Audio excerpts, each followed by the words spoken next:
Bem-vindo a todos. Como somos poucos, vocês podem me dizer de onde vocês são, só para eu entender?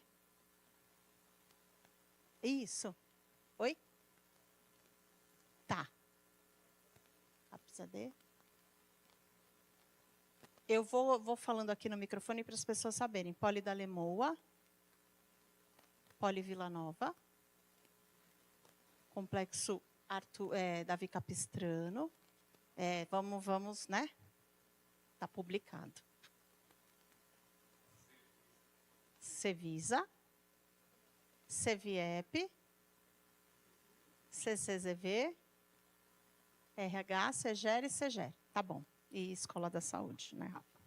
Então, tá bom. Então, a gente vai iniciar. Eu costumo fazer uma aula um pouco dinâmica para não ficar uma coisa só de vocês estarem recebendo, não se assustem. Mas aí a gente passa o microfone de tempos em tempos e aí o que vocês falarem, eu acabo repetindo aqui também. Hoje a gente vai falar um pouquinho, vamos ver se eu me acerto aqui. Não? Aqui.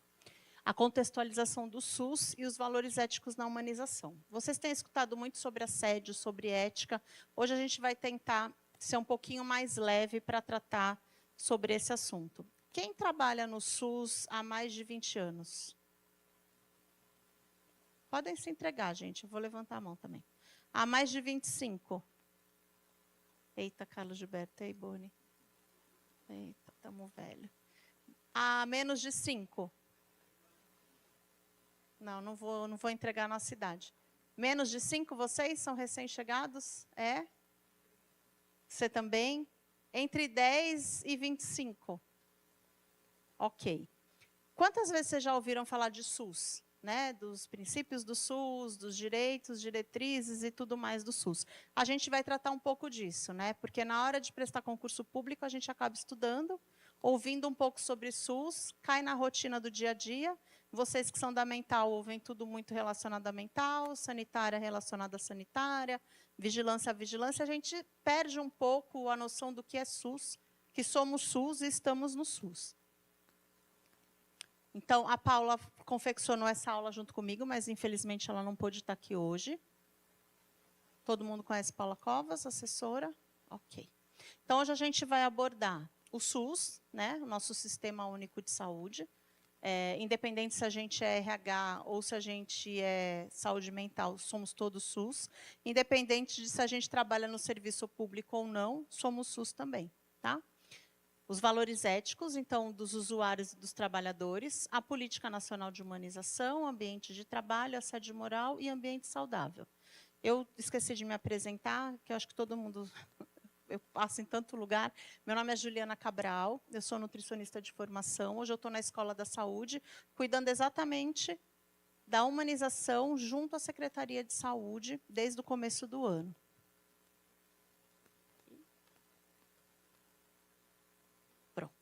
Então, o SUS completa esse ano 35 anos, então por isso que eu perguntei quanto cada um tem. Boni, tu tem 35 anos?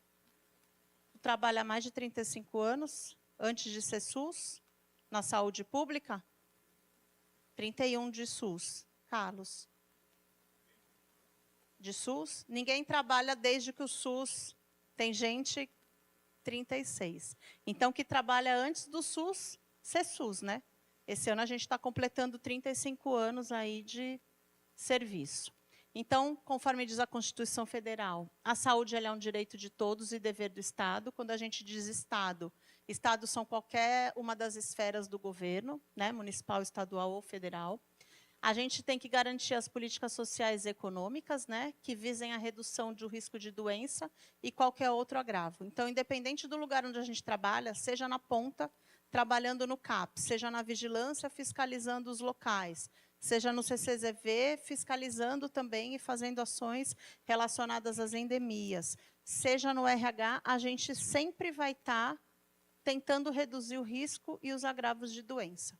Tá? Em qualquer lugar que a gente trabalhe desse sistema, a nossa função é essa. E garantindo sempre o acesso universal e igualitário. Quantas vezes vocês já não escutaram falar que a pessoa vem de um outro país, passa mal aqui, e é atendida numa UPA. Por quê? Porque a gente está num sistema que é universal e igualitário. Se a gente for passar mal lá nos Estados Unidos, a gente vai deixar um rim, né, para pagar a nossa conta lá fora se a gente não tiver seguro. Aqui, quem paga somos nós mesmos, né? Através dos nossos impostos, a gente paga essas ações de serviço. E serviços para promoção, proteção e recuperação da saúde também. Tudo isso na nossa Constituição, que é de 1988, né, Carlos? Carlos é advogado. Então, o SUS, né, o nosso Sistema Único de Saúde, ele é um dos maiores e mais complexos do mundo.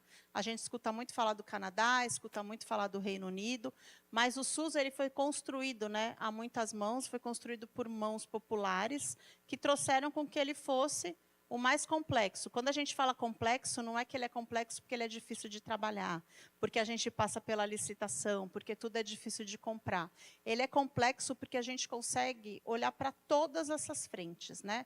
A gente tem a atenção primária, que é a grande porta de entrada, a gente tem a especializada, que vai olhar para todas as especialidades da saúde, a gente hoje tem atenção à saúde mental, pelo menos na nossa secretaria, num departamento olhando para a saúde mental dessa população, a gente tem a vigilância em saúde, então ele é um sistema extremamente complexo, porque ele tem que olhar mesmo para a população como um todo, abrangendo desde o simples atendimento, ou seja, a pessoa acha que tem a pressão alta, vai na policlínica da referência para aferir a pressão. E ali naquela aferição de pressão, porque ele estava passando ali, achou que precisava aferir a pressão, ele por muitas vezes acaba descobrindo um problema muito maior e vai entrando por todas as portas que o sistema tem a oferecer, né? Então, ele entra pela atenção primária, mas essa pressão alta pode virar um transplante renal, por exemplo, ou um transplante de coração. Então, essa é a parte que é complexa, né, do sistema, são essas portas de entrada que a gente tem. Não que elas sejam difíceis, na complexidade de ser difícil de ser acessada, mas não, é porque ele é complexo por vários sistemas. E com isso a gente vai garantir o acesso integral, universal e gratuito para toda a população do país. Às vezes esse acesso demora, né? Às vezes a população não chega no serviço da maneira como a gente gostaria, da maneira mais rápida que a gente gostaria, mas uma hora ela vai chegar. Pronto. O Sistema Único de Saúde. Então, princípios do SUS. Quem aqui já tinha ouvido falar dos princípios? E sabe de cor? Né? Vocês que são mais novinhos, vocês já tinham trabalhado alguma vez em algum serviço público ou aqui é o primeiro? Primeira vez? E você? Na educação, mas na saúde é a primeira vez. Esses princípios, em algum momento, foram ditos para vocês? Vocês tiveram que estudar além do vestibular? Ou além do concurso para entrar aqui no serviço? Quando a gente está lá na policlínica, a gente escuta todo dia falar da universalidade, equidade, integralidade, mas a gente faz isso aqui todo dia? Né? Por que o SUS ele é universal? Porque ele é para todo mundo, gente. Independente se a pessoa tem milhões ou se ela mora nas calçadas. Ele é universal, né? Ele é para todo mundo, ninguém pode fechar a porta.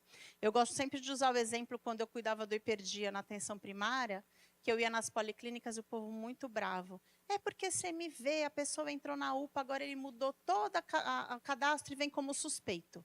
Ele não é suspeito, ele é o nosso paciente há muito tempo. Mas por que ele vira o suspeito?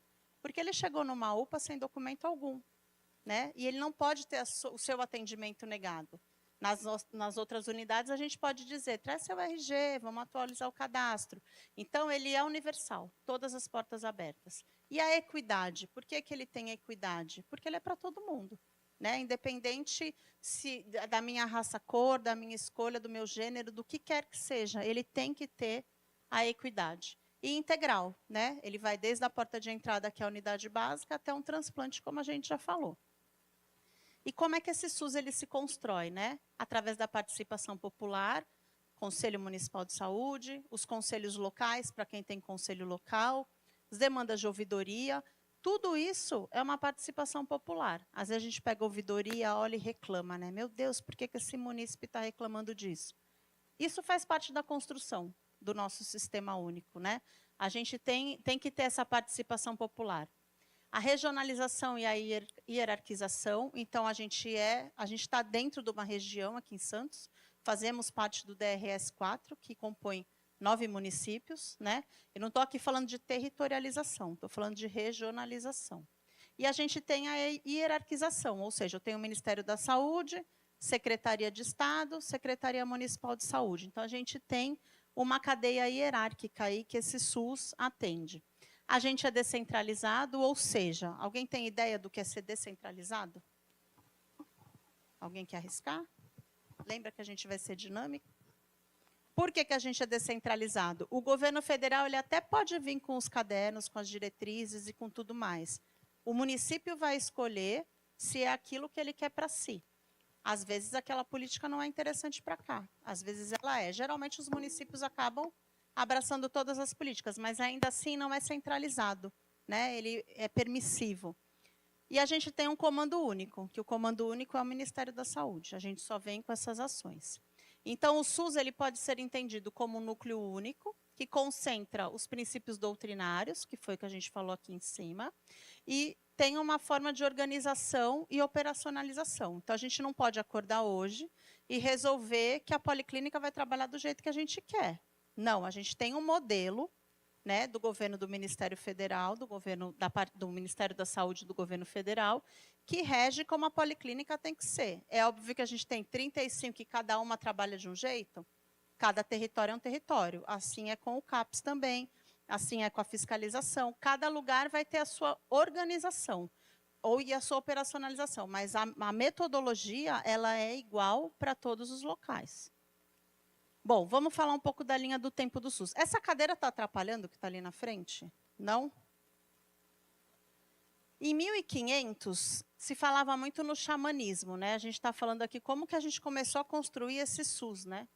Então, o xamanismo ele era um conjunto de práticas ancestrais que buscavam conectar o ser humano com o mundo espiritual e com a natureza, visando a cura, o autoconhecimento e a harmonia com o universo. Vocês acham que isso ainda acontece hoje?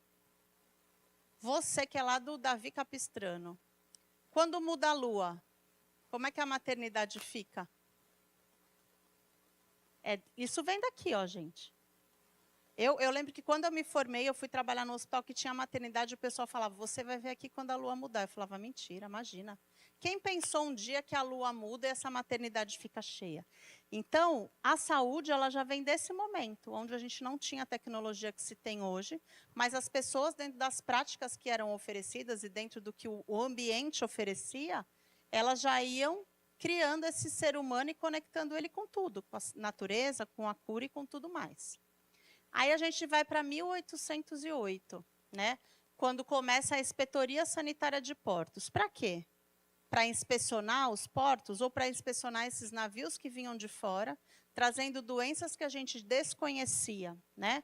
Então, aqui a gente pode falar que a saúde pública brasileira começou. Por quê? Porque esses portos foram abertos, ainda hoje é assim, né? A gente pensa, hoje tem vacina, tem a Anvisa, ninguém sai de um navio doente, se está doente fica na barra, fica esperando. Não, não, não.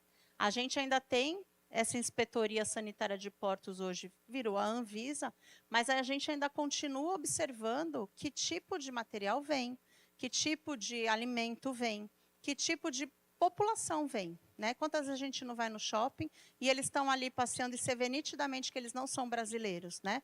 Precisa ter essa inspetoria. Então, em 1808, isso começou quando as epidemias começaram, quando as doenças vinham e ninguém sabia do que se tratava.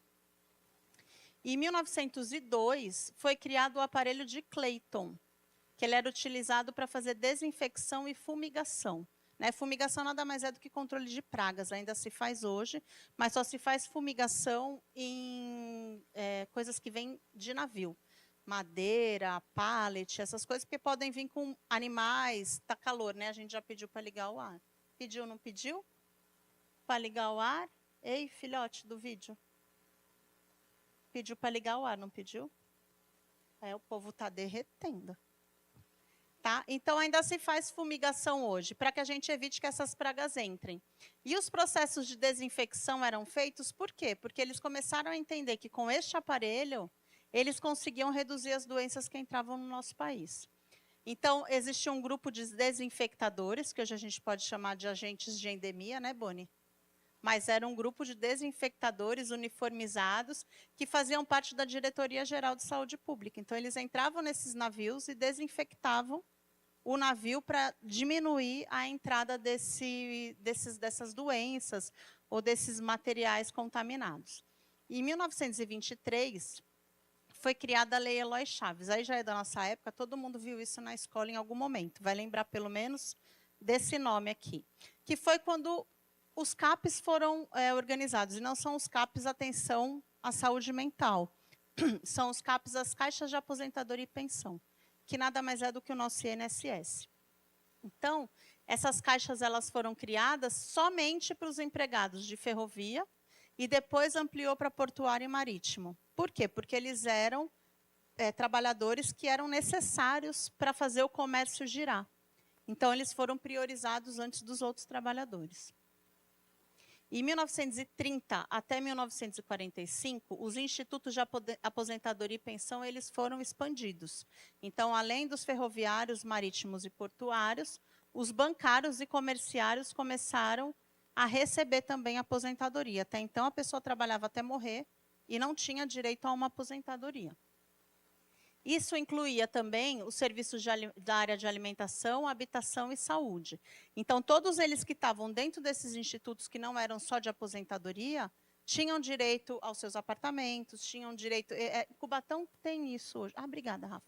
Cubatão, quando a gente passa ali perto da Petrobras, ele ainda tem as casinhas de quem trabalhava nas ferrovias. Oi? Fala. Eu não posso sair daqui falando... Mas fala o que você pensou. A aula é dinâmica, vamos pensar todo mundo. A Light também. Né? Quem é de Santos, que era da época da linha do trem, que agora virou VLT, tinham várias casinhas ali que eram dos ferroviários, porque essas caixas, elas incluíam também isso para o trabalhador. Não era uma obrigatoriedade, não era todo trabalhador que ia ter.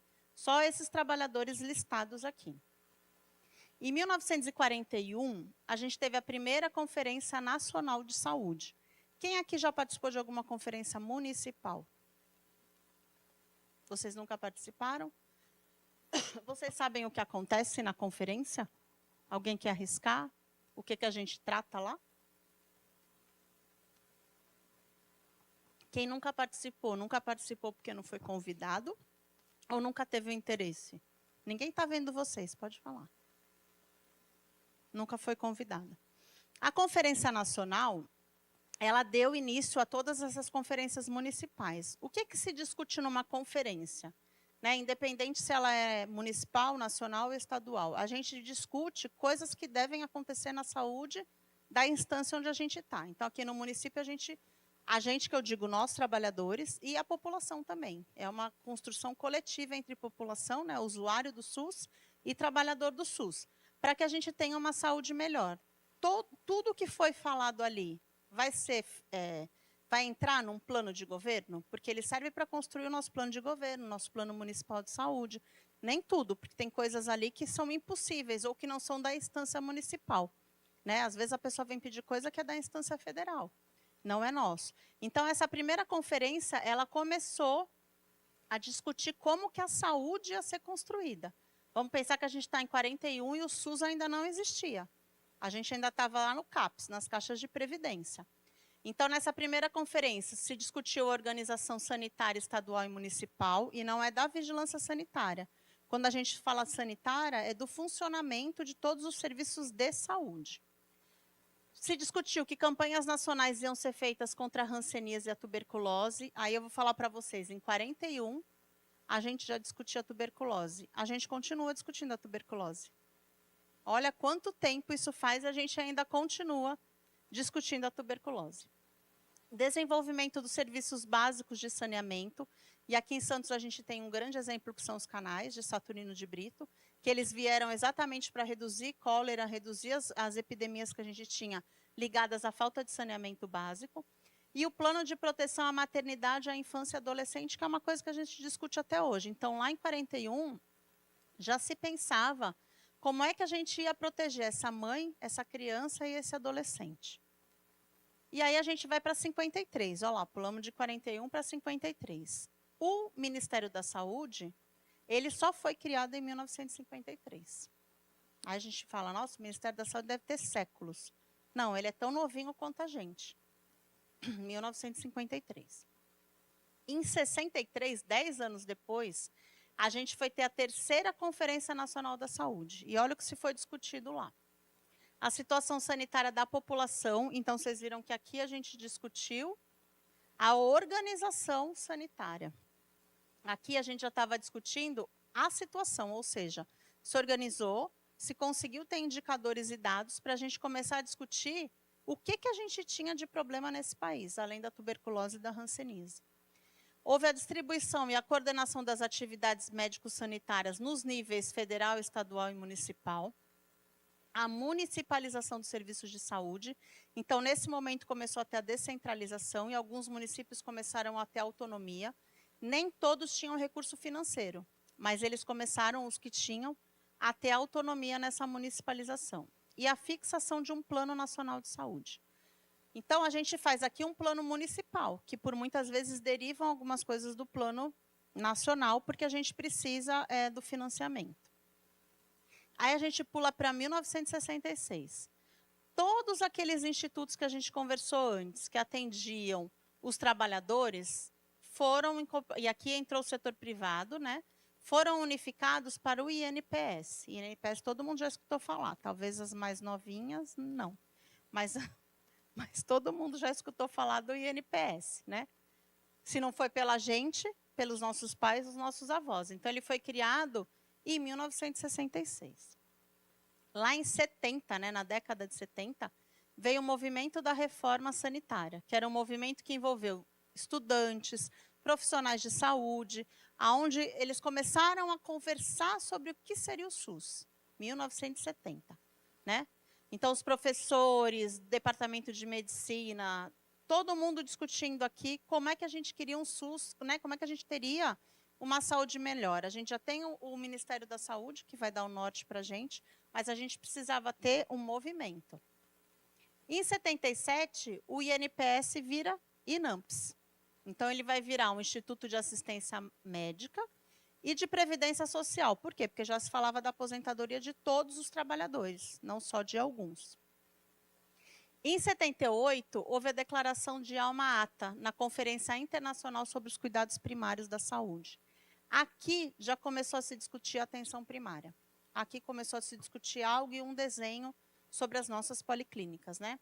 Então, foram 134 países, organizações internacionais, e eles tiveram compromisso de ter o foco aqui, ó, na atenção primária, né? Ou seja, na grande porta de entrada do serviço, onde a gente tem que fazer prevenção, promoção. Em 86, é a grande conferência da saúde. Essa aqui é a que foi mais marcante, né, em todas as conferências que houveram de saúde, porque foi aqui o marco da história do SUS. Aqui o SUS começou, né? Aqui tudo que eu fui citando desde então culminou na criação do Sistema Único de Saúde aqui. Foi a primeira conferência aberta à sociedade e o relatório final dela serviu para a Constituição Federal. Então, em 86, a gente teve a conferência, o SUS foi criado e os dados foram para dentro da Constituição Federal.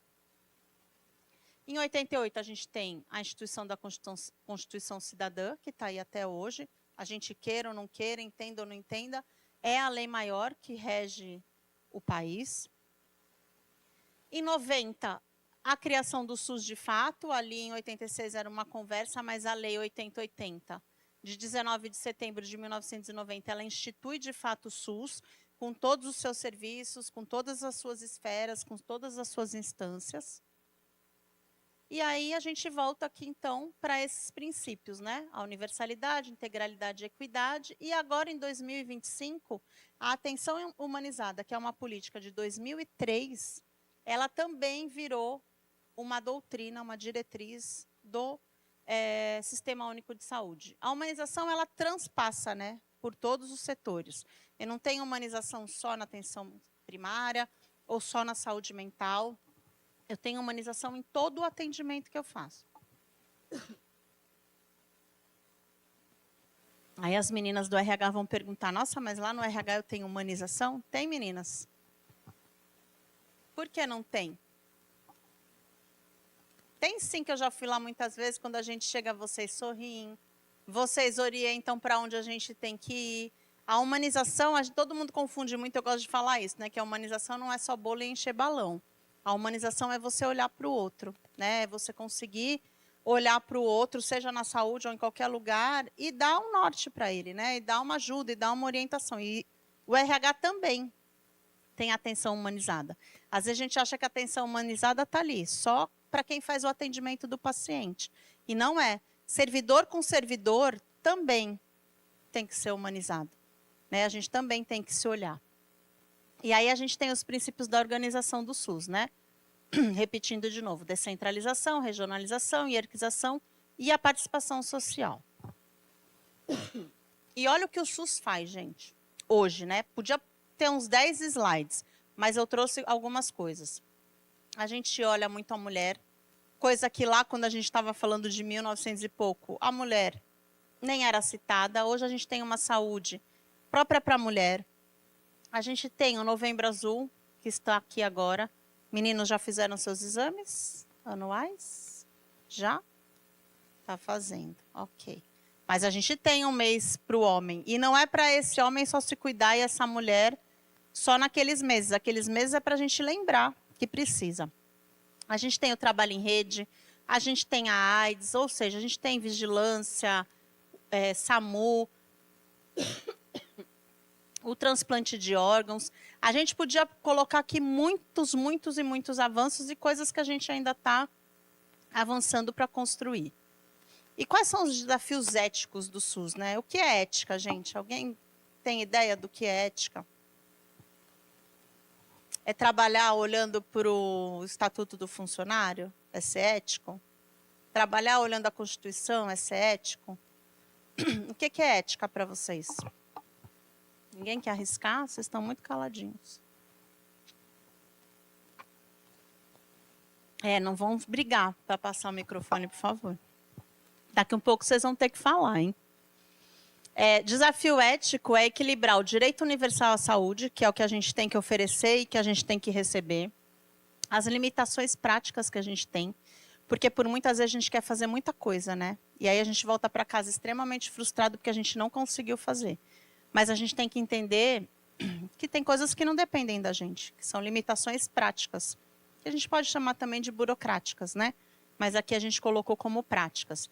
E a necessidade de manter essa humanização do cuidado. Então, não é só do cuidado do usuário, é do cuidado que a gente tem que ter com a gente. Com a gente, com o colega, com o próximo, com todo mundo. Sempre pautado, a ética está sempre pautada na justiça social e no respeito à dignidade humana. Se a gente tiver esses 3 preceitos, a gente vai para qualquer canto.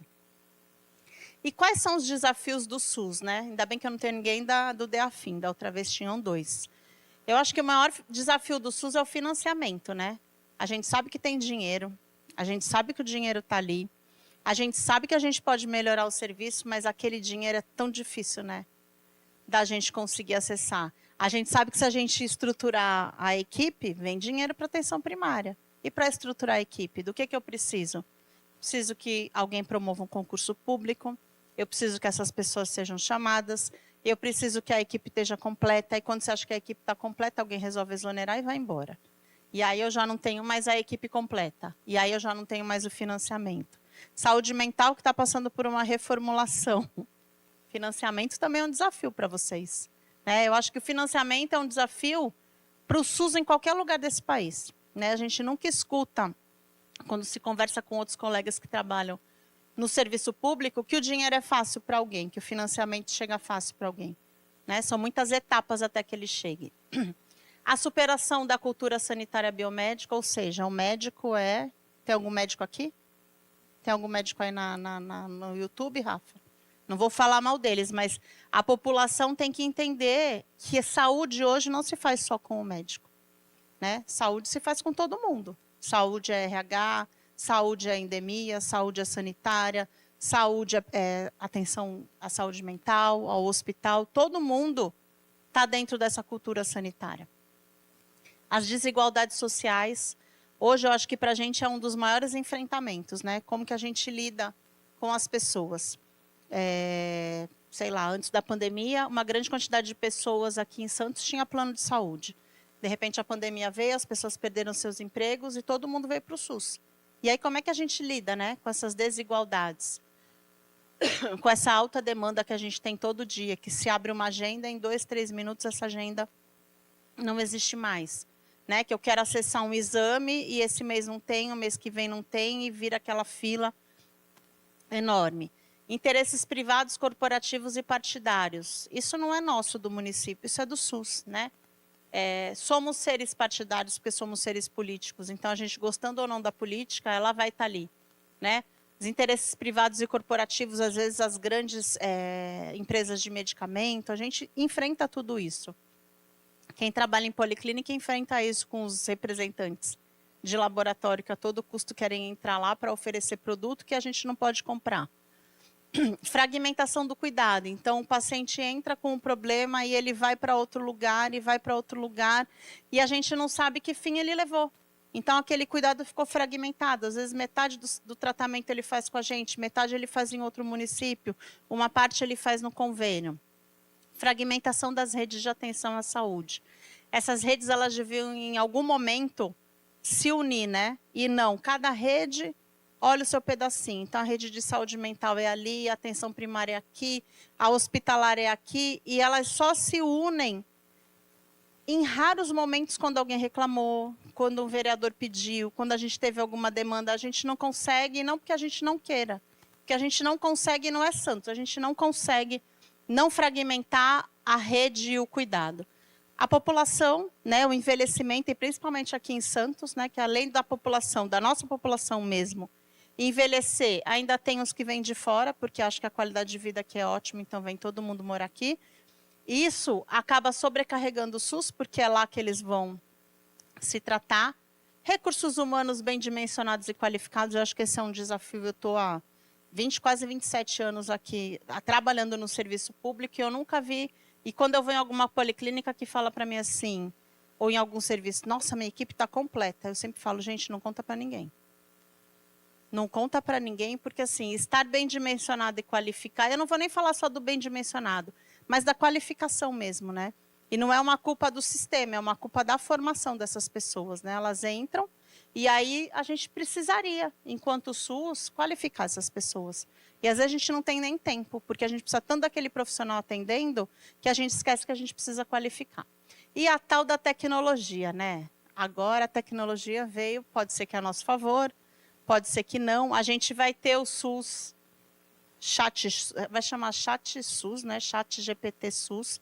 A inteligência artificial vai entrar para o SUS, pelo menos ela vai entrar com informações fidedignas e não com o que entra de qualquer lugar. Saúde digital já é uma realidade, a gente já tem até pós-graduação voltada à saúde digital. Então, todos esses são alguns, gente, desafios do SUS. A gente tem tantos outros aí do dia a dia que se a gente fosse ficar enumerando aqui os nossos desafios, a gente não acabaria nunca. Cadê? Ó, travou, filho. Ah, foi. E aí eu aperto de novo. Ó, aí eu vou passar uns vídeos para vocês irem se distraindo. Eu quero ver se alguém se reconhece nesses vídeos. Esta é ela. Ela é ótima, super competente, antenada, criativa, inovadora. Ela é assim. Este é ele. Um homem responsável, dedicado, com um currículo impecável.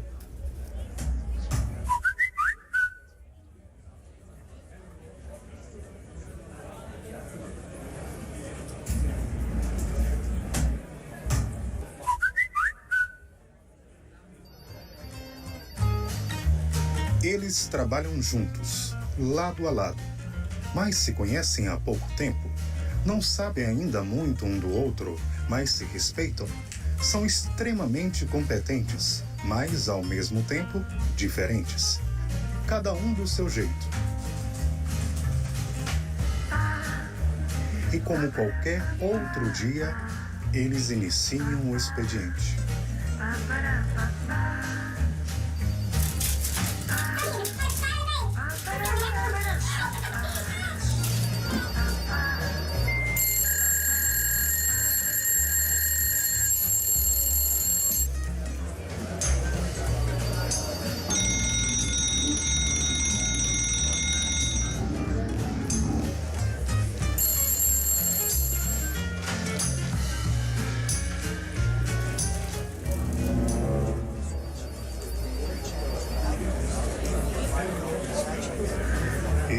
trabalham juntos, lado a lado, mas se conhecem há pouco tempo, não sabem ainda muito um do outro, mas se respeitam, são extremamente competentes.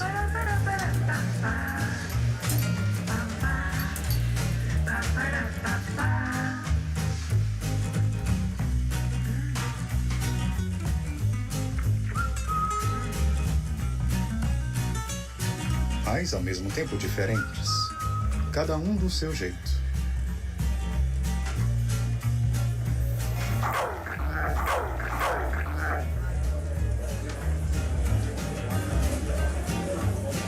Sim, esta era a rotina deles.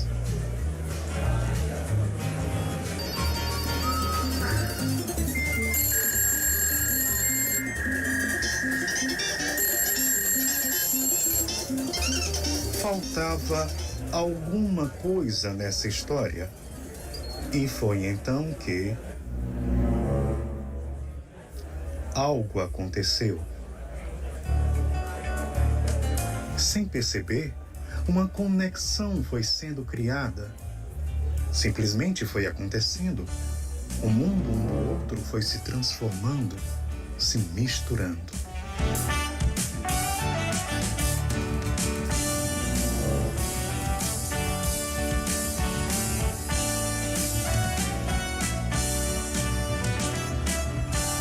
Eles se abriram. Eles se abriram ao diferente. Eles se abriram ao que não conheciam. Eles que pareciam de mundos completamente diferentes, perceberam que pertenciam a algo em comum.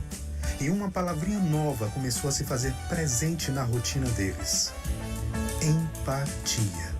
E pela primeira vez, unindo forças, eles se passaram a se chamar de nós.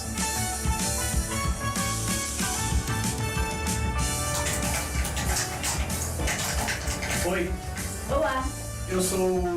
eu sei, eu também sou.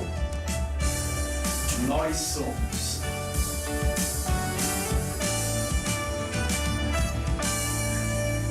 Obrigado. Obrigada. Obrigado.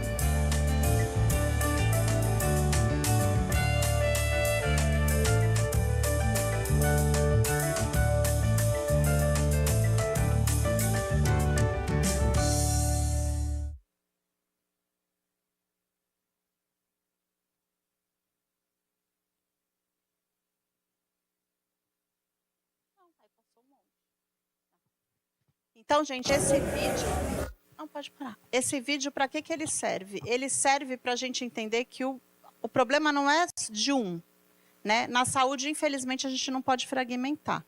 O que é meu não é meu, o que é meu é de todo mundo. Então, quando entra um trabalhador no RH, que ele vai para a policlínica, e aí ele não se adaptou na policlínica, ele vai para a mental, da mental ele vai para a vigilância. Ele não é meu, ele é da saúde. Um paciente ele não é da atenção primária. O paciente ele é da saúde. Então, a gente tem que entender que a gente não pode fragmentar esse atendimento e fragmentar as coisas que acontecem com a gente. Eu não posso... Eu gostaria, eu brinco muito isso com a Rafa, que eu queria um dia, na minha vida, trabalhar só com uma coisa, né? Mas na saúde a gente não pode trabalhar só com uma coisa e nem só com uma pessoa. A gente tem que desfragmentar mesmo. A gente tem que ficar todo mundo junto e misturado. E aí, por que a gente vai falar da humanização no SUS, né? Lembra que eu falei que a gente vai falar de ética e humanização? Porque o SUS ele é um conjunto de serviço de saúde e ele é centrado nas pessoas, né? Sejamos nós servidores ou sejam os usuários. E a humanização ela tem que garantir que os princípios do SUS sejam todos os dias vividos. Então eu não vou ser integral hoje e eu não vou ser equinânime hoje. Hoje eu não vou atender as pessoas do gênero feminino. Hoje eu só vou atender as pessoas do gênero masculino. Não posso. Eu tenho que todos os dias garantir que os princípios do SUS eles sejam atendidos.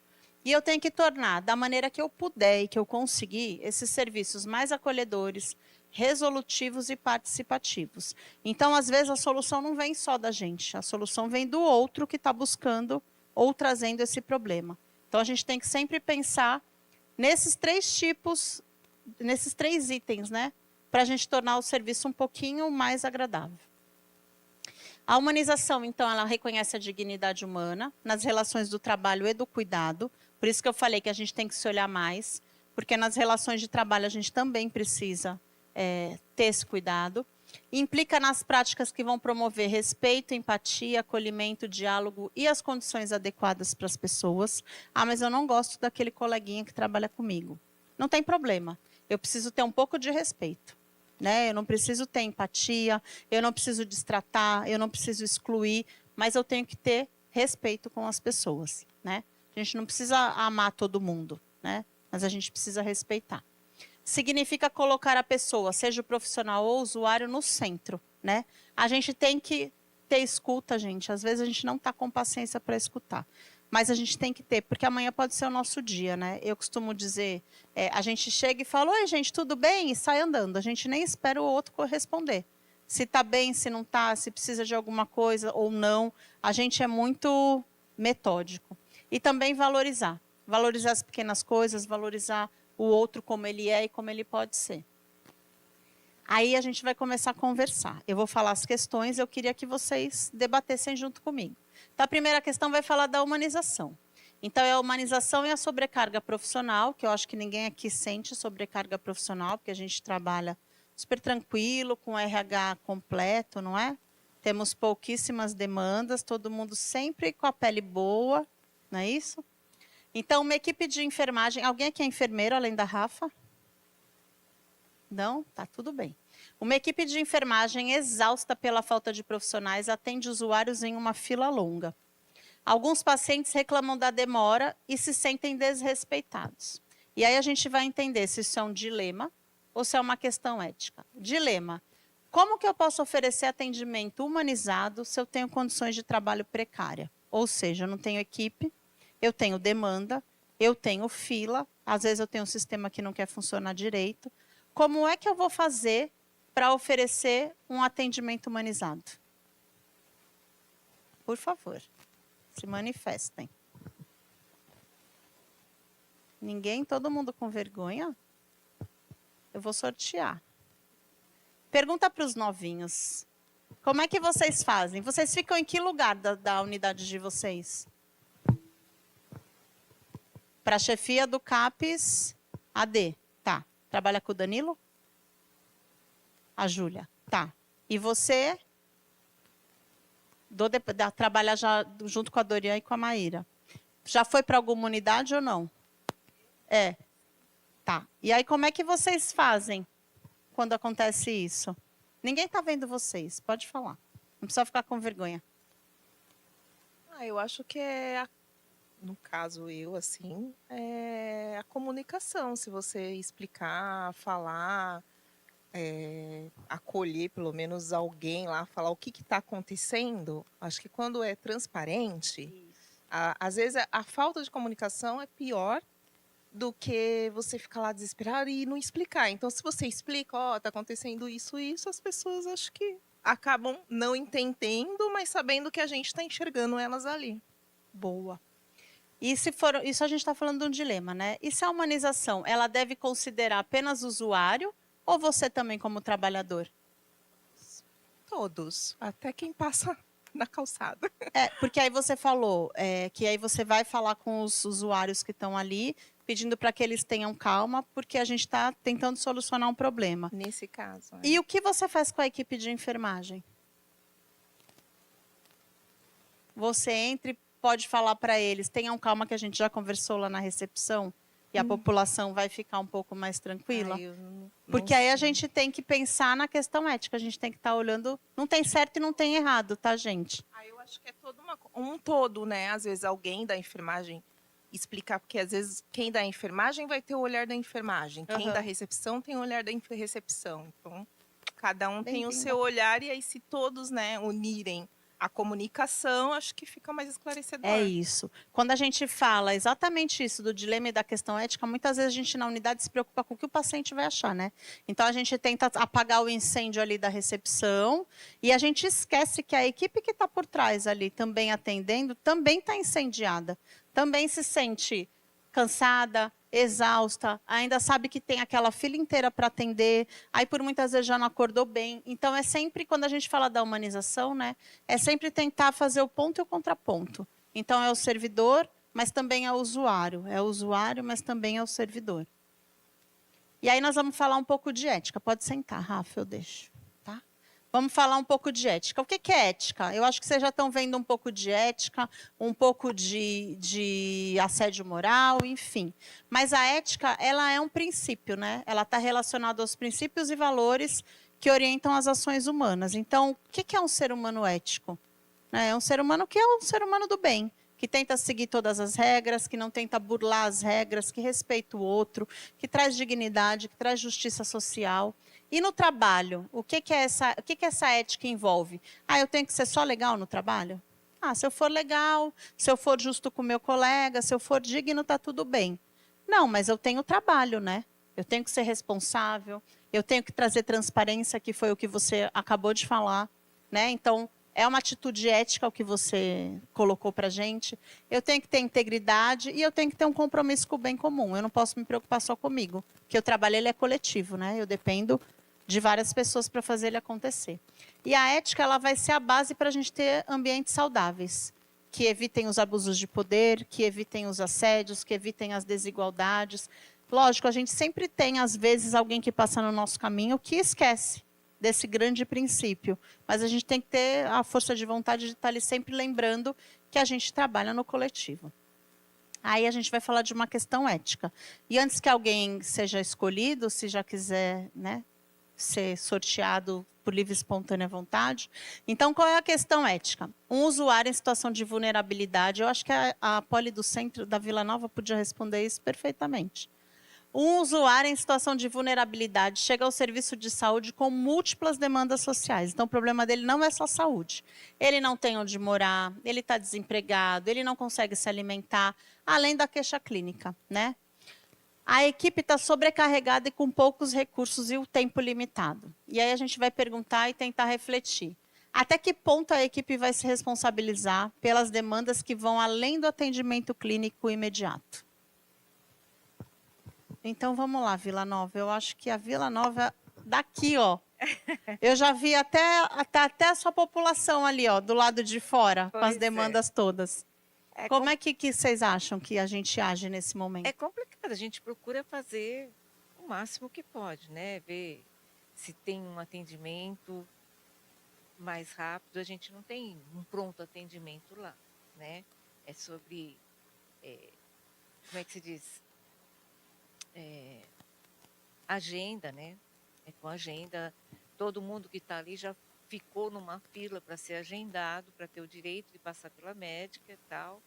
E aí, quando aparece uma situação assim, é complicado, a gente procura fazer o que dá, mas nunca consegue fazer tudo que deveria ser feito, né? Mas pelo menos há uma tentativa. Pelo menos a gente tenta conversar, se a pessoa estiver muito nervosa, a gente tenta dar uma acalmada, né? Tem aqueles que vêm assim, nossa, pronto para querer até bater na gente, aí é complicado, né? Mas a gente tenta dar uma amenizada no que pode.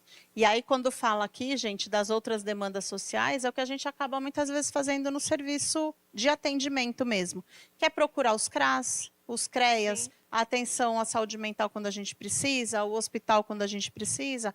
A gente acaba fazendo uma rede, né? Quando a gente tem essas demandas. E é aí que eu falo, as redes já deviam estar intercaladas antes, mas elas só vão se intercalar quando a gente tem um paciente desse jeito, ó. Que ele já chega lá com tudo, com todas as redes prontas, só para a gente puxar um fiozinho de cada uma. E aí, como que a gente equilibra, né? A ética profissional, ou seja, a gente se mantém bem, mantém a equipe bem, humaniza, né? Porque é uma pessoa que precisa, então eu tenho que dar um cuidado humanizado tanto para esse paciente quanto para aquela equipe que vai acolher, porque também para a equipe acolher um paciente com uma demanda dessa não é fácil.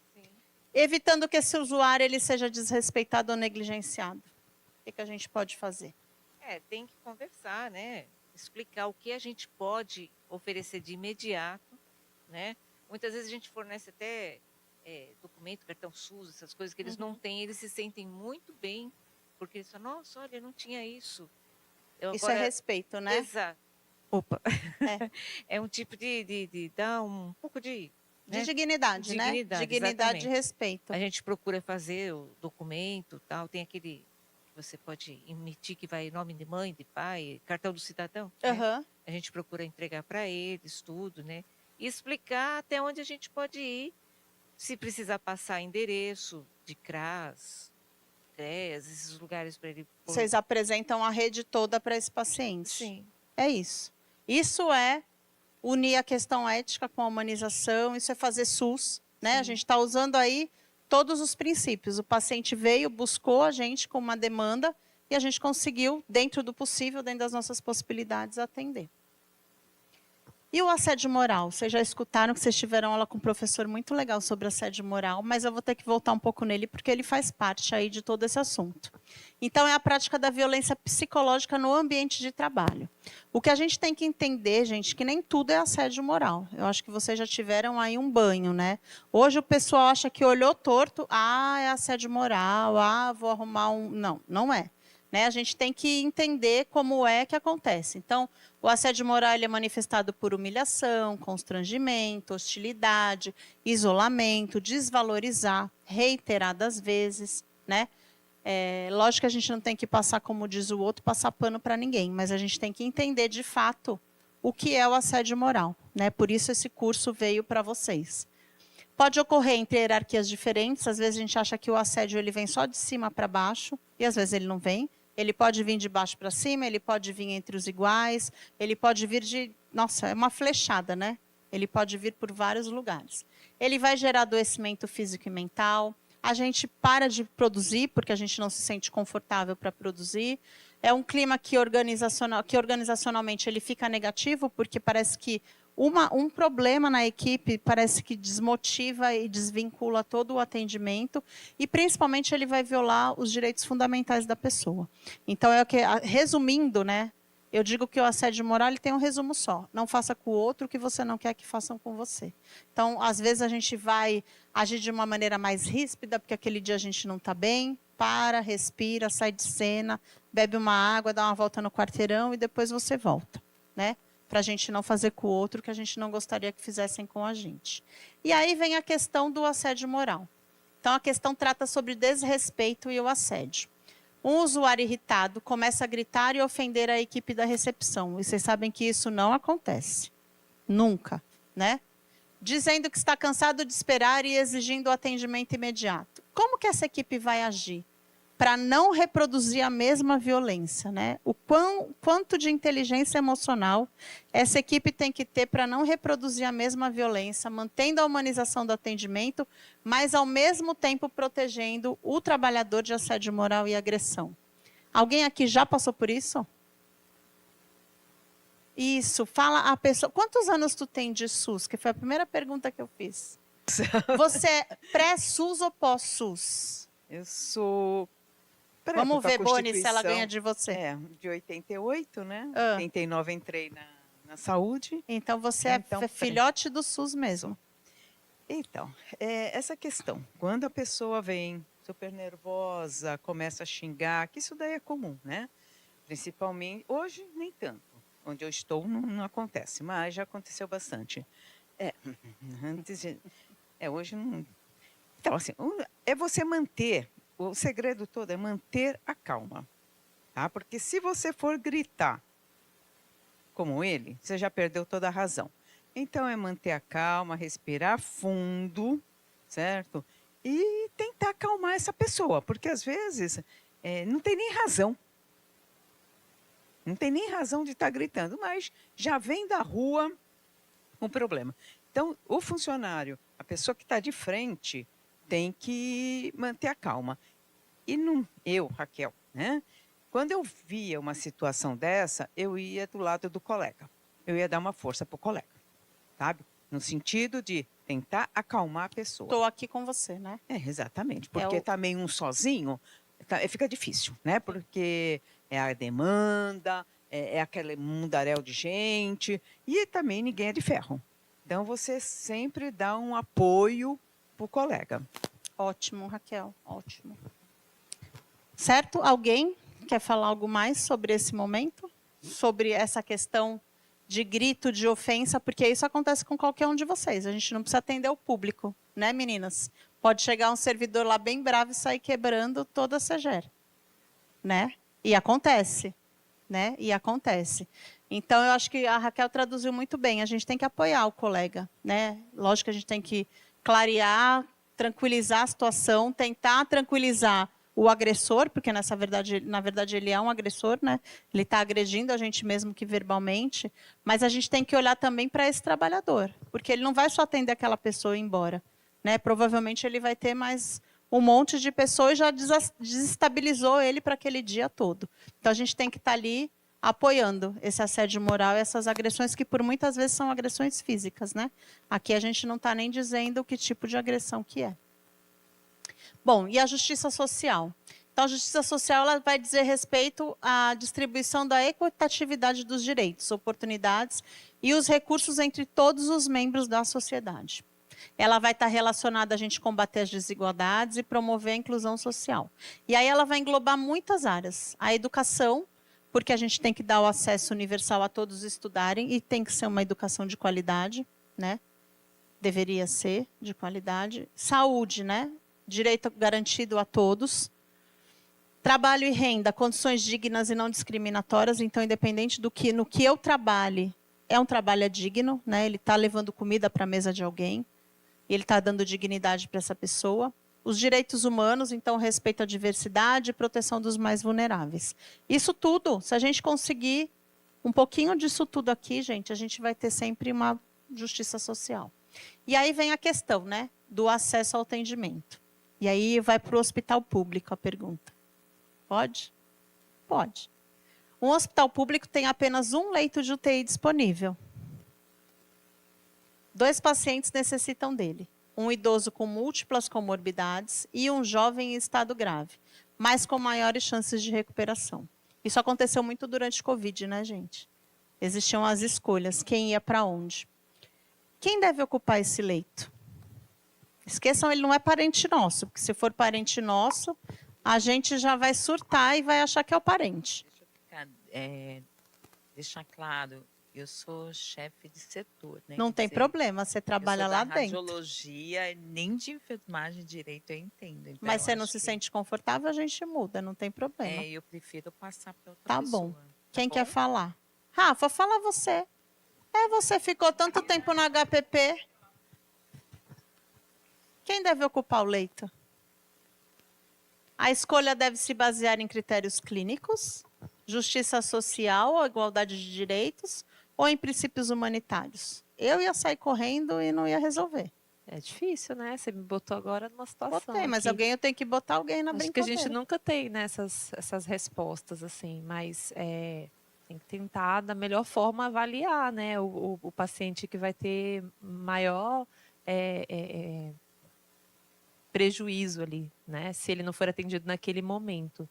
Né? É lógico que todos estão precisando de um leito de UTI, mas a gente tem que ver onde que ele está, né? Então tem muitas questões, né? Onde que esse paciente está no momento? Ele está sendo atendido no local que ele está tendo uma retaguarda, né? E se ele não for para esse leito de UTI nesse momento, ele não sobrevive, né? Ou não, ele é um paciente que ele consegue ficar mais alguns dias ali. Então tudo isso também tem que ser avaliado, não só o estado do paciente, né? Os critérios dele naquele momento, mas também como está sendo esse atendimento no momento atual, né, do paciente, essa assistência que ele está recebendo.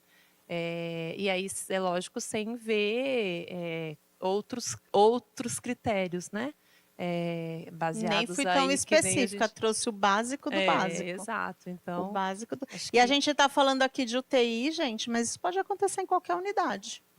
Né? A gente às vezes faz escolhas que vão doer, mas que são escolhas necessárias, né? Mas muitas vezes quem dá vaga é o médico que nem está olhando aquele paciente. Por isso que eu perguntei para ela, porque ela trabalhou muito tempo no HPP e durante a pandemia ela estava grávida, não participou daqueles momentos tristes, mas todo mundo tem uma história para contar e a gente sabe que isso aconteceu por diversas vezes. Mas muitas vezes quem vai dar essa vaga também não está, ele tem no papel. Tudo escrito.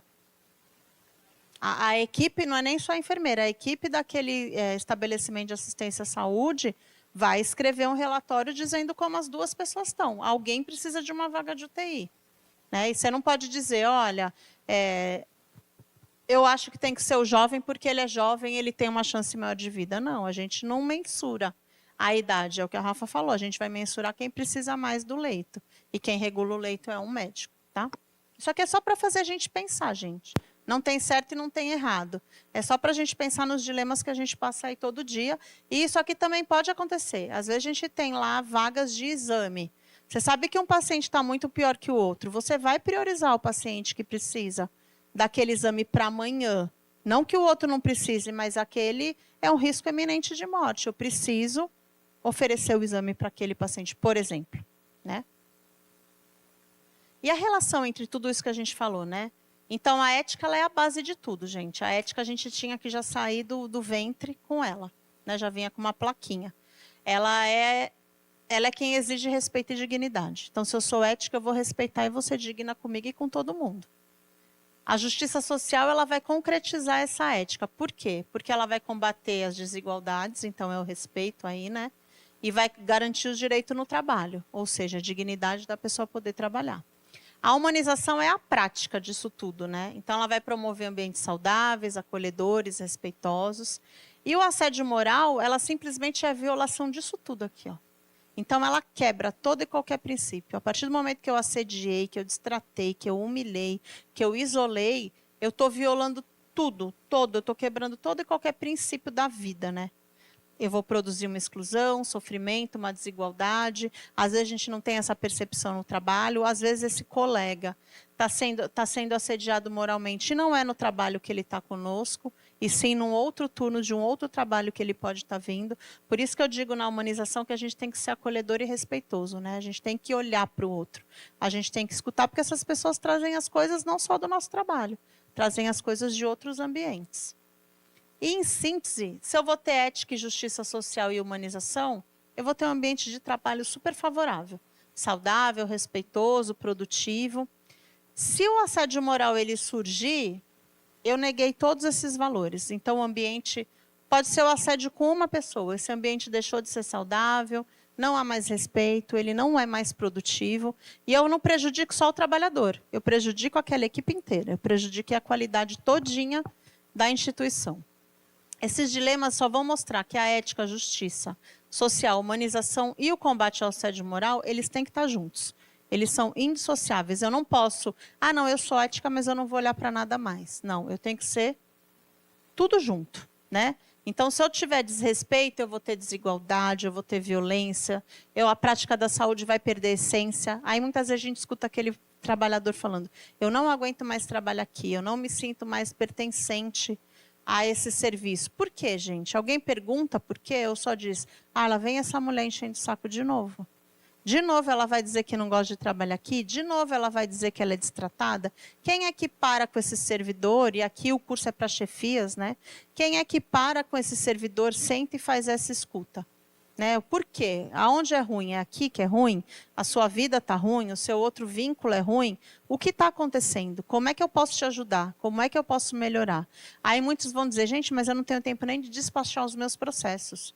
Como é que eu vou ter tempo de escutar o outro? O processo é material, gente, ele está ali.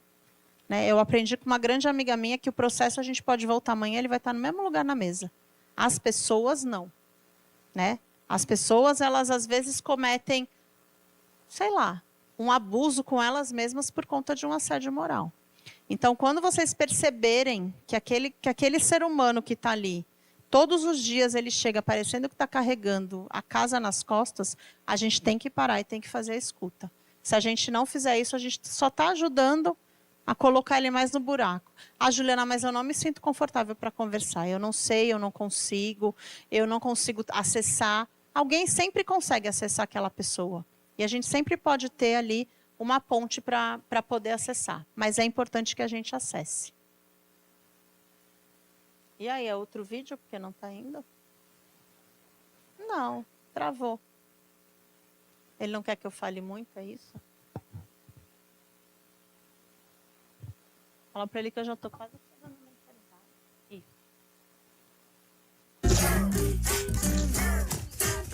Esse é para vocês pensarem quando a gente não sai da caixa, tá?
Quem aqui é resistente à mudança? Não gosta que mude a caneta? Eu sou. Não gosto que mude meu porta. Eu e a Rafa, né? Que mude a porta-lápis de lugar, né? Mas quando a gente tem uma equipe, gente, a gente tem que fazer escuta, né? Não pode ser sempre a mesma coisa. Aí chega um membro novo na equipe. Não, não faça desse jeito. Não faça desse jeito, porque a gente faz há 20 anos desse jeito. A gente tem que... Vocês, enquanto chefes, né? O chefe era o mocinho ali em cima da árvore. A gente tem que dar abertura. A gente tem que dar escuta para que essa equipe traga facilidades para o dia de trabalho, né? Que foi o que aconteceu aqui. Um trabalhador saiu da caixa e resolveu facilitar a vida de todos os outros. Para isso não teve xingamento, não teve briga, não teve humilhação, não teve isolamento. Esse chefe até pensou em algum momento, né? Nossa, esse cara vai me dar trabalho. Mas no final das contas ele viu que, muito pelo contrário, ele estava trazendo uma solução. Então isso é mais para vocês refletirem que a equipe é a equipe, gente. Vocês, enquanto chefes, têm que dar essas aberturas. Eu fico pensando, o Boni está ali só coçando, né? Quantos servidores você tem no CCZV? 160. Imagina lidar com 160 cabeças, e mais a dele, né? Que a cabeça dele é bem diferente. Então, imagina lidar com 160 pessoas diferentes e mais ele, enquanto chefe, que também é diferente, que já esteve no lugar dos que ele está liderando hoje. Então, a gente tem que parar e tem que escutar. A gente tem muita tecnologia, a gente tem muitos avanços, mas o humano é sempre humano. Ele tem que ser sempre visto, tá bom? Bom, vamos retornar. Agora é rapidinho, só para a gente fechar. Então, agora a gente vai falar um pouquinho da política de humanização. Eu acho que é outro vídeo, é isso? Não. Falando, ele não tá de bem comigo hoje. Também não. Ó, e tá ligado. Sem pressa.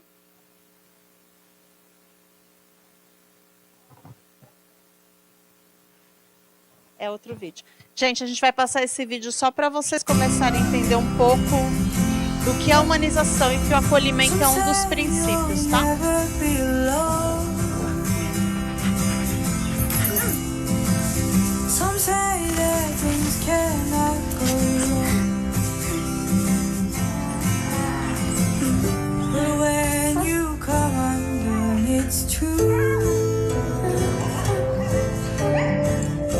Sometimes you feel it's only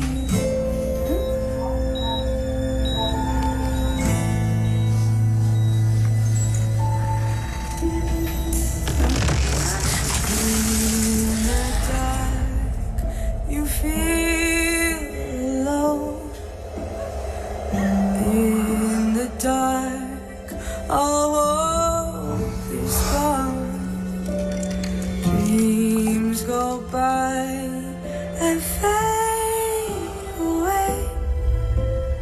Feels so cold, left us safe.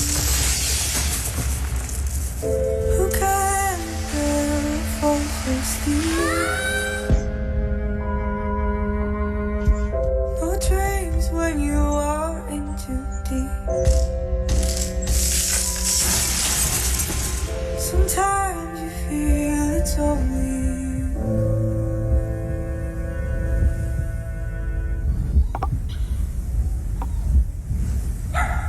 Don't give up, don't fall apart. Let the warmth inside your heart make you come back up again. Let the sun lead your way. As long as love fills your heart, you know you'll never fall apart. You know you'll never fall apart. As long as love fills your heart. Então, a humanização, dentro dela, ela tem o acolhimento, né? E o que é o acolhimento, né? Como a gente quer acolher o outro, como a gente se acolhe, como a gente quer ser acolhido. E é uma das diretrizes. Esse foi o próximo? Esse é o próximo já? Tá. A política de humanização, então, ela é de 2003. A gente já está em 2025. Esse ano, eu fui convidada pela Paula para assumir a humanização para a Secretaria de Saúde. O meu combinado com ela foi que eu faria humanização sim, mas para os servidores. Porque a gente vem aí de uma toada de trabalho desgastante, depois a gente teve o Covid, a epidemia acabou, ninguém perguntou como a gente estava, abram as portas e voltem a trabalhar como se nada tivesse acontecido. E a gente está quebrado, né? E a gente precisa desse olhar. Então, eu tenho a humanização ela pode atuar em duas frentes, na atenção à saúde. Então, é no cuidado integral, a gente está falando aqui do paciente, mas é o nosso também. O acolhimento e o vínculo, né, desses usuários e famílias, a Raquel estava bem falando isso agora, da gente, às vezes, procurar pelo familiar daquela pessoa que nos procura na unidade e perdeu a esperança, né? Perdeu a esperança na vida, não sabe mais por onde se conduzir. E a humanização também é na gestão da saúde. Né? Aqui são todos gestores, então é fazer a participação desses trabalhadores e dos usuários nas decisões. A gente tem que criar corresponsabilidade quando eu falo que a equipe tem que participar das decisões, né? Quando a gente vê aquele vídeo da formiguinha, a gente tem que dar corresponsabilidade. O gestor da unidade, ele não é o senhor detentor de toda a informação, muito pelo contrário. Ele é alguém que foi escolhido para organizar burocraticamente aquela unidade, né? Então, é ele quem vai trazer as novidades para a unidade, porque vai em reunião, vai em cursos. É ele que vai trazer as diretrizes para aquela unidade ser seguida, mas para a gente ser gestor, gente, sozinho a gente não vai fazer nada. Então, os trabalhadores, eles têm que participar e se sentirem corresponsáveis. Não pode ter aquela história, fulano falou. Não, não.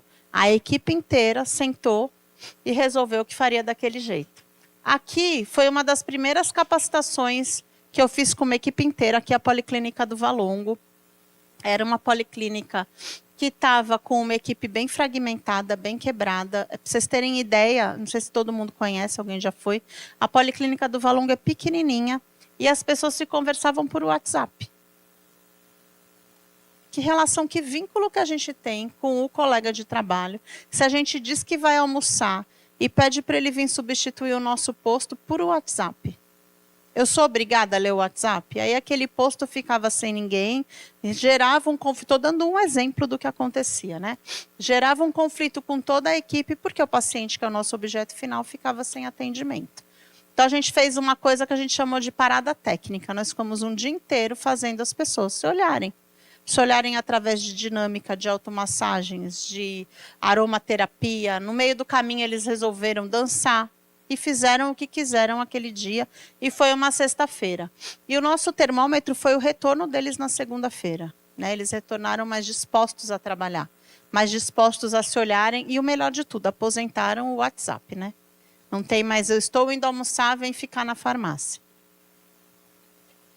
Os eixos da humanização, então, é a transversalidade. Então, a humanização, ela atravessa o SUS como um todo, desde lá do secretário até o pessoal da limpeza da Prodesan. A gente tem que ser transversal. Não adianta eu falar em humanização com o chefe da equipe e não conversar com a equipe. Eu tenho que, é como se fosse um disparo de flechas, né? Eu tenho que atingir todo mundo. A humanização, ela tem que ser indissociável. Então, a atenção e a gestão, elas têm que trabalhar juntas. Então, não adianta a gestão ter um curso de humanização, mas a atenção, né? Quem está ali na ponta fazendo atendimento, não. Porque um vai pensar de um jeito e o resto da equipe de outro.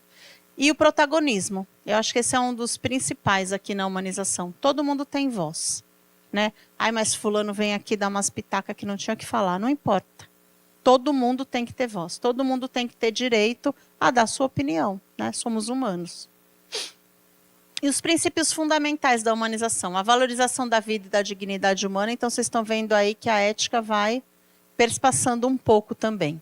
O protagonismo dos sujeitos, e sujeitos aqui são os usuários, nós, os trabalhadores, vocês, os gestores, todo mundo é protagonista. O acolhimento, então, receber todo mundo com respeito, sem julgamento, não importa se ele é morador de rua, não importa se chega de salto alto, não importa se chega de carro importado, todos são iguais, né? A gente tem que acolher, eu vou acolher a senhorinha de um jeito e o adolescente de outro. Não, não, não. Todos têm que ser acolhidos da mesma maneira. A equidade, então a gente vai sempre garantir cuidado a quem mais precisa, isso é um princípio do SUS também. Solidariedade e corresponsabilidade, a gente já falou bastante aqui de corresponsabilidade, mas a gente também tem que ser solidário ao outro, né? Então, compartilhar as responsabilidades, tanto no cuidado quanto na gestão. E a ambiência. A ambiência nem sempre, gente, é fazer uma reforma numa unidade. Às vezes a gente troca uma mesa de lugar, a gente muda o propósito de uma sala, a gente já melhorou e muito a ambiência da unidade. Tem uma das unidades que eu fiz um trabalho de humanização que ela tinha uma sala de reunião imensa, cheia de caixa de papelão. Ninguém queria mexer nas caixas em cima do armário. Por que não arruma aqui? Porque essa caixa é de fulano, aquela caixa é de ciclano. Aí houve uma mudança radical de chefia, de postura da equipe. Acho que passou uns 15 dias eu voltei nessa unidade. Aquela sala de reunião era clara. Os objetos que estavam dentro dos armários, caixa de som que a secretaria adquire, aparelho de som, laser, tudo que é para ser usado, estava tudo disponível para todo mundo. Por quê? Porque eles resolveram mexer na ambiência. Primeiro eles foram tocados, é óbvio, para as mudanças, mas só aquela ambiência já fazia com que eles se sentissem melhores. As diretrizes da humanização. Então, a atenção é centrada no usuário, mas é centrada na gente, servidor também, tá? Fazendo uma escuta qualificada, o respeito às escolhas, à integralidade. Às vezes a gente não respeita a escolha porque a gente sempre acha que a nossa escolha é soberana, né? Mas por mais que a gente entenda que a do outro não é, a gente tem que respeitar e acolher. A gestão participativa, a valorização do trabalhador, então sempre com condições dignas, combate ao assédio moral e a formação continuada. Isso é uma formação continuada e aqueles milhões de cursos que são oferecidos também, né? E uma coisa que a gente tem que sempre lembrar, quando a gente libera um servidor ou a gente vem numa capacitação, a gente tem que multiplicar isso com a equipe.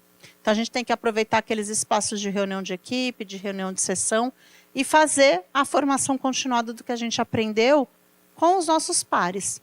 Senão, a gente está falando sobre um assunto que não é compartilhado com a equipe. Ampliar o diálogo. Sem diálogo, a gente também não vai para canto nenhum. E a promoção da saúde. Então, tudo isso, gente, é diretriz da humanização. Isso acontece todo dia na unidade?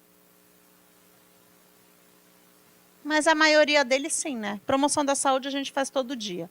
Diálogo a gente faz. Pode ser que a gente não faça com a equipe inteira, mas a gente só precisa melhorar um pouco. Valorizar o trabalhador, eu acredito que a maioria de nós faça isso, né? Eu acho que o que tem que melhorar um pouco na saúde é a tal da gestão participativa. A gente tem que abrir os espaços para escuta e conversa, né? A gente vai ver que a gente vai ter soluções, às vezes, mais criativas para problemas que são comuns.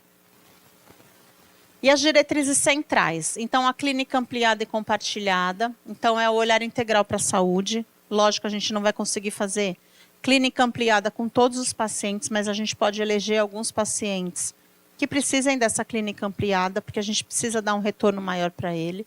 Cogestão, que a gente já falou bastante, valorização do trabalhador e a defesa do direito dos usuários. Então, sempre garantir o acesso, que é o que a gente acaba fazendo, né? Aí liga no Ambesp, aí liga não sei aonde, porque precisa do exame. A gente está aqui, ó, do nosso jeito, fazendo a defesa do usuário. E os dispositivos e estratégias da humanização. Então, acolhimento, as equipes de referência e o apoio matricial. Eu acho que muito se fala de matriciamento na Secretaria de Saúde, mas pouco se entende sobre o que é matriciamento. Isso é uma crítica que eu faço sempre, quando o pessoal senta e fala: hoje vai ter matriciamento. Aí eu falei: você sabe o que é matriciamento? Então, a gente precisa também se apropriar um pouco mais das palavras, né? E do significado dessas palavras. Então, o apoio matricial é a gente poder trocar saberes, trocar práticas. Então, quando eu falo, vai ter um matriciamento com a saúde mental. A saúde mental vai trazer o conhecimento dela para nós. Ela não vai vir aqui resolver um problema que é nosso, porque o problema não é nosso, da atenção primária. O problema é de todo mundo, é de um coletivo. E aí eu faço o matriciamento, trazendo os saberes do outro para a gente poder fazer uso. Então, eu acho que a gente precisa também, esse dispositivo da humanização, a gente precisa pensar bastante. O que são equipes de referência e o que é o apoio matricial. E vocês, enquanto gestão, têm que apropriar as equipes de vocês nesse item aqui. Projeto terapêutico singular, que é como também é como a gente falou antes, é tratar, não, lógico que não dá para fazer um projeto terapêutico singular de todos os pacientes, porque eu fico imaginando um rádio-clube fazendo projeto terapêutico, que nada mais é do que uma anamnese, é olhar todo o paciente, é fazer os fluxos da vida daquele paciente, mas a gente pode fazer isso com os pacientes mais críticos, né? Contratos de gestão, que aí entra aqui no nosso caso o PDR, né? Então, isso é um dispositivo e uma estratégia, só que a gente tem que usar esses contratos de gestão sempre a nosso favor e não como uma cobrança. E aí vai mais uma crítica minha aos gestores, né?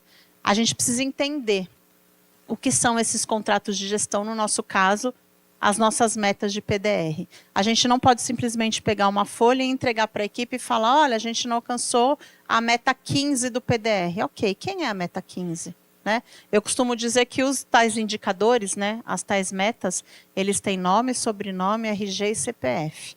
E a gente precisa informar para a equipe o que é o tal do PDR, o que é a tal da meta e como que a gente consegue atingir. Então, o contrato de gestão, ele é um dispositivo e estratégia da humanização quando ele é bem usado, né? Geralmente, o que está nas metas é o que a gente já faz. Às vezes, a gente precisa arrumar um outro caminho para fazer melhor. Ouvidorias e rodas de conversa. Então, ouvidoria não é só para o Fale. Espera aí, deixa só ela chegar com o microfone para quem está no YouTube escutar a gente também. É só uma pergunta, na realidade, é sobre a parte do PDR. Tem algum curso online ou alguma coisa que mostre, falando mais sobre o PDR? Por que a pergunta? Porque até eu fiz a integração depois de um tempo, que eu já estava aqui na prefeitura, acho que deu uns 2 anos e tudo Prefeitura, mais. você fez a integração. Isso. É isso. E aí sempre PDR, e sempre, o que é o PDR? Não, PDR você bate a meta e aí você ganha o dinheiro. Tá, mas vamos lá, eu anteriormente já trabalhei com venda, e quando a gente tem que ter um parâmetro. A gente tá perto, não tá perto para bater a meta, o que é? Ele falou, não, você vai jogando o que tem que jogar, e aí se bater, beleza, você ganhou, e às vezes fica realmente no ar. Eu mesmo, eu sei que é uma coisa semelhante, eu sei que é uma questão de atender meta, eu sei que determinadas coisas a gente tem que fazer em determinados prazos, mas, por exemplo, eu não saberia falar, por exemplo, equipe, tá faltando X coisa, X determinada coisa pra gente, vou dar um exemplo, em vez de ficar... em vez de bater 50% da meta, 70% da meta, a gente fazer um 100%, um 95%, entendeu? Quando a gente fala das metas, vamos falar do PDR, a gente põe um valor ali. Por exemplo, se o valor é 50%, se eu atingir 80%, lindo. Mas o que eu tenho que atingir os 50%. O que é o PDR? O PDR geralmente são metas que já vêm, são algumas metas que o governo federal às vezes tem e que a gente transpõe ele para cá porque cabe em financiamento. Vou dar o exemplo do PDR que eu usava quando eu estava no Hiperdia, que é o controle de hipertensão e diabetes. A gente tinha que ter, por exemplo, para hipertensão, no mínimo, uma consulta com uma aferição de pressão na consulta de 6 em 6 meses. Então, o que isso significava traduzindo? Que aquele paciente que tinha o CID da hipertensão, ele minimamente a cada 6 meses ele tinha que passar em consulta na unidade e ter a pressão dele aferida pelo médico ou pelo enfermeiro. Eu não sei ao exato quais são os PDRs e as metas da saúde mental, mas isso é uma coisa que o departamento tem que passar para as chefias. Eu já vou conversar, assim que terminar aqui, eles já vão receber uma mensagem, a Bruna e a Maíra. Por quê? Todos os chefes eles têm que saber qual é o PDR, ou seja, o que é aquela meta, o que é aquele indicador. Né? Pode ser que lá o seu indicador seja melhorar, pode ser, estou devaneando aqui, incrementar o número de consultas e grupos para álcool e drogas. Pode ser que seja isso. Hoje você tem 2 grupos, eles querem fazer 5 grupos.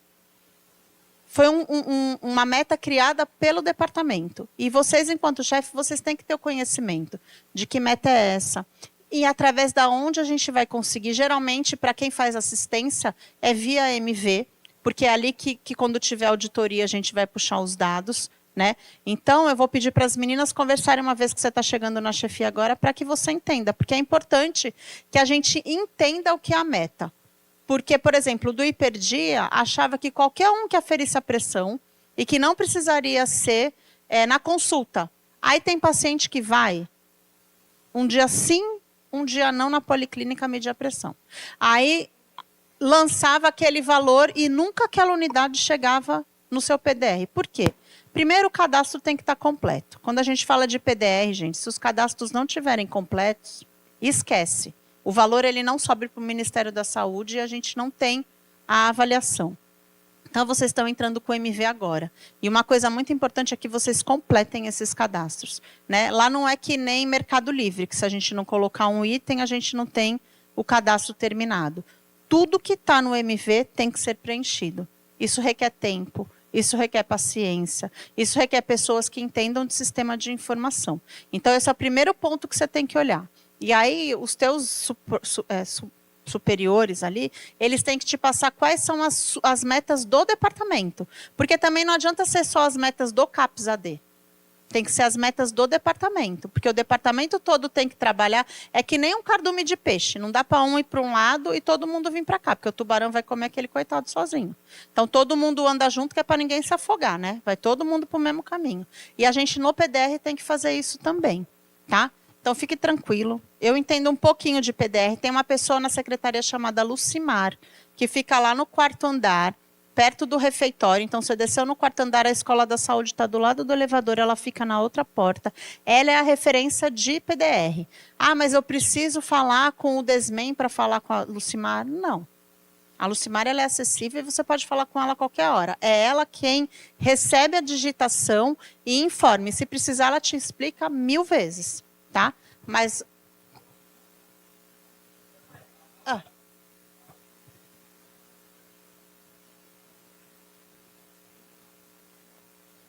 Então, quando você abre o indicador, lá vai estar escrito o indicador e qual é a meta que você tem que atender. Tem metas que são mensais, tem metas que são semestrais e tem metas que são anuais. Pode ser bimensal, trimestral.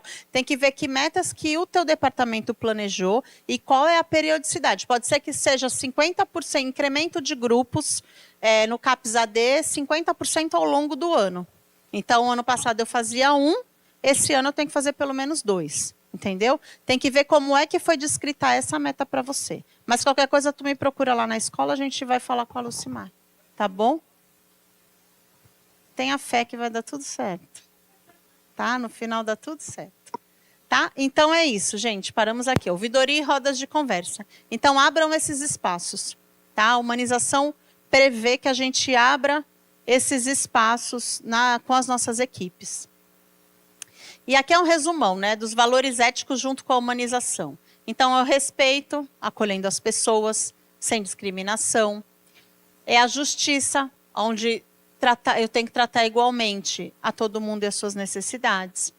A responsabilidade, que eu tenho que assumir os compromissos, cuidar das pessoas e do meu ambiente de trabalho. A solidariedade, eu acho que solidariedade é o que o santista mais tem, né? Mas a gente tem que colocar em prática aí, apoiando os colegas e usuários em situação de dificuldade, tentando cooperar sempre que possível. Ah, eu não vou fazer porque quando precisei ninguém fez por mim. Aí aquela velha história, não faça com o outro o que você não quer que façam com você, né? Honestidade, manter comunicação verdadeira e sempre transparente, por pior que essa comunicação seja. Integridade, agir com coerência, né, com os valores, discursos e políticas, mesmo se a gente estiver sob pressão. Ninguém é obrigado a fazer o que está errado, porque alguém mandou, né? Então, os gestores não podem mandar o outro fazer errado, porque eu sou chefe e eu mando. O que é certo, a gente tem que ter coerência e não pode trabalhar sob pressão. O bem comum, que é priorizar o coletivo e fortalecer sempre as relações saudáveis. Cadê? Cadê? Eu acho que tem mais um vídeo. Peraí, deixa eu ver se vai. Ó, vamos ver, gente, a importância da comunicação. Tem forte impacto na integração da equipe de trabalho, especialmente na busca de resultados. E, por esse motivo, na tentativa de sempre melhorar a coesão do grupo, a comunicação pode influenciar na motivação das pessoas. Mas, em sentido oposto, a falta de comunicação pode ser desastrosa, comprometendo o desempenho, provocando isolamento e frustração. E quem quer trabalhar num ambiente assim?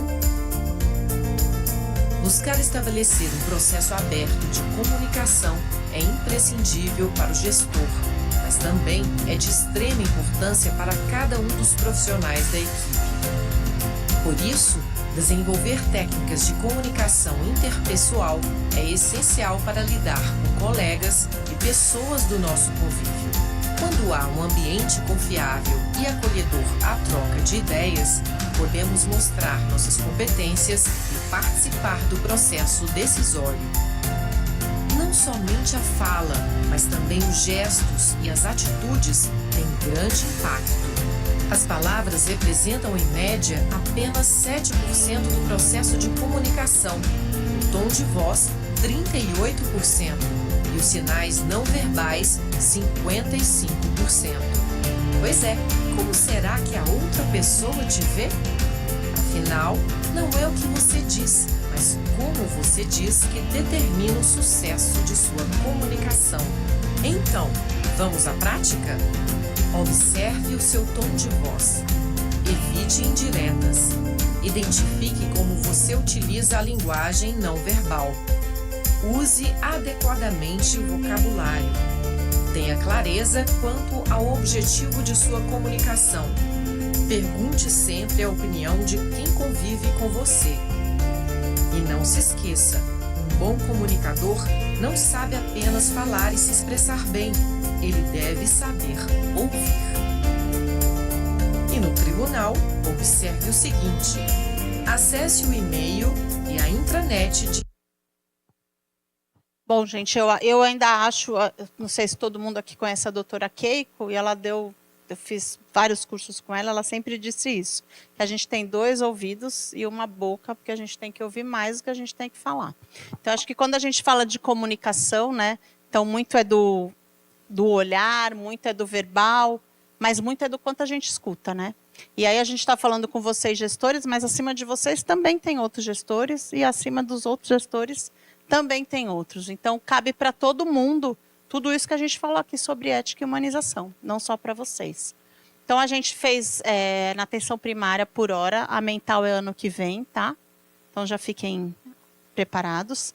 A gente fez uma formação em ativadores em política de humanização na gestão e atenção à saúde do município. Então, a gente pegou as 2 grandes portas do município, que é a UPA e a atenção primária.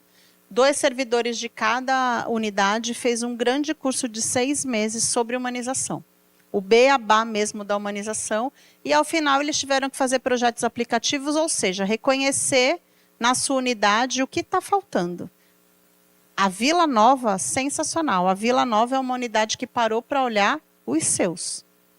Então, por que elas faziam aromaterapia para os pacientes e não faziam aromaterapia para os servidores? Então, todas as vezes que eles têm uma reunião de equipe, existe uma prática integrativa antes para eles, ou antes ou depois, mas olhando para eles. E é o projeto aplicativo que eles vão seguir aí ao longo do tempo, pensando na humanização. Então, a Política Nacional de Humanização, ela busca transformar, né, a cultura da gestão e do cuidado, trazendo um ar mais humano para o que é muito burocrático, tornando os serviços mais acolhedores, participativos e centrados nas pessoas, né? Nos trabalhadores e usuários nesse caso. O impacto que a gente espera, né, quando a gente implanta a política de humanização numa unidade. Usuários mais satisfeitos, porque a equipe vai estar melhor, né? A equipe vai estar mais estabilizada. Os trabalhadores com mais reconhecimento, condições melhores e menor desgaste. Às vezes, a gente tem uma equipe que não é completa, não significa que ela tem que se desgastar tanto. Porque se a gente conseguir fazer o equilíbrio naquela equipe que não é completa, né, se todos trabalharem para o mesmo objetivo, a gente tem um menor desgaste. E um sistema mais integrado, né, resolutivo e próximo da população. É isso que a gente espera na política de humanização. E o que é um ambiente saudável, né, gente? É o resultado dessa integração entre a humanização, a ética, a justiça social e a gestão participativa. Se eu conseguir ter tudo isso junto, eu vou ter um ambiente mais saudável, tanto para o trabalhador quanto para o usuário. E aí eu gosto dessa frase, que eu não sei quem é o autor, que a humanização é a ponte entre a tecnologia e a alma. A gente precisa da tecnologia, que são os nossos prontuários, que são os nossos equipamentos, mas se a gente não tiver a alma, que somos nós, a gente não tem humanização, né, em nenhum dos espaços que a gente esteja. Então, era isso que eu tinha para passar para vocês. Eu falei que ia todo mundo para casa cedo, meia hora antes, eu acho, sem óculos, acho que é isso que eu enxergo. Tá? Muito obrigado, meninos que estão no YouTube, meninos que estão aqui. Estou à disposição de vocês.